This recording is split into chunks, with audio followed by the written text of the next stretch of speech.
Hello friends, my name is Emil Bawsar and my topic is the digital revolution that is happening in our country nowadays. So it was started by officially by our Prime Minister in 2015 by the name of Digital India, and it is going on till now. So on 1st July 2015 by our current Prime Minister of India Narendra Modi, it was started, and many companies like BSNL, Jio, Samsung and many other foreign companies also like Apple and everybody has started to take part in it. So, what are the objectives of the Digital India? First objective is to establish a stable, secure digital infrastructure connecting every part of our country, easy access to online government services, and digital literacy of the masses.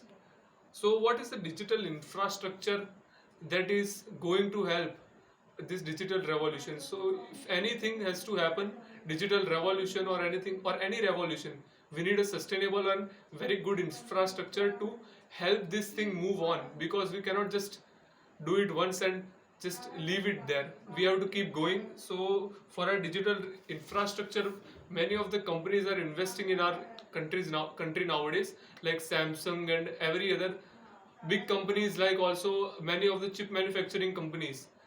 The government has given them a big incentive like $1 billion if they plan on settling and making their company or making their chip manufacturing in India, to say. And Samsung has built the world's biggest factory of its own, Samsung's biggest factory in the whole world in India. So that's a big thing for our country, and hopefully many other countries, many other companies like Apple and also will come here and settle in India. So other objective or other part of it is e-governance. So many of the things like government services to many of the poor and many of the illiterate people, I won't say, but many of the older people who can access government facilities from the facility of their homes. They don't have to go in their office and roam anywhere in the government offices. They can do that service or access that service that government has granted them in their homes. And many other things, like we can relate this very much that digital attendance is nowadays a thing. Digital attendance means like that attendance taken like in biometrics, taken through biometrics in Teams and many other online platforms. The digital attendance is taken, so it is a very good method, I think, of taking attendance.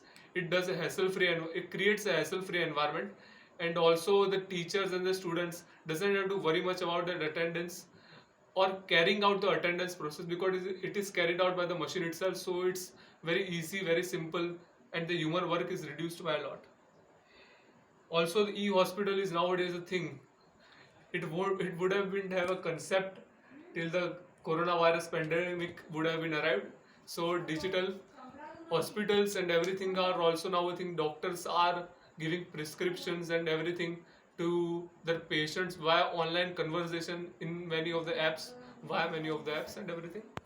And there is nowadays also e-sign and everything. We have to upload of our signs and everything, like sign them and scan, copy and give them to the official app or anything, website or anything.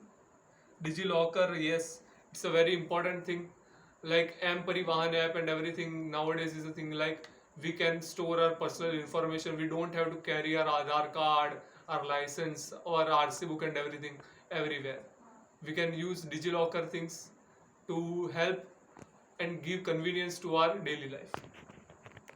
And there is digital literacy nowadays a thing, because I've experienced it myself also that JEE and NEET are very expensive tuitions to have, and and parents spend at least 3 to 5 lakhs on the students on every JEE and NEET course. So digital attendance and digital social, so I won't say social media, but digital platform has given every student every bit of opportunity to crack JEE and to be what they want, in spite of not having that much amount of money in their parents' pockets. And what is the impact of the digital revolution that is happening in India? I see it as a on a positive note, because digital revolution has given many people a reason. I won't say reason, but employment to many people is granted, and many people in India are now leaning more towards entrepreneurship because they see these big companies entering in India and an entrepreneurship environment is created. So I think it on a positive note, and I think this digital revolution is going to take India on a secure and very different path, and India is going to be a superpower, I think.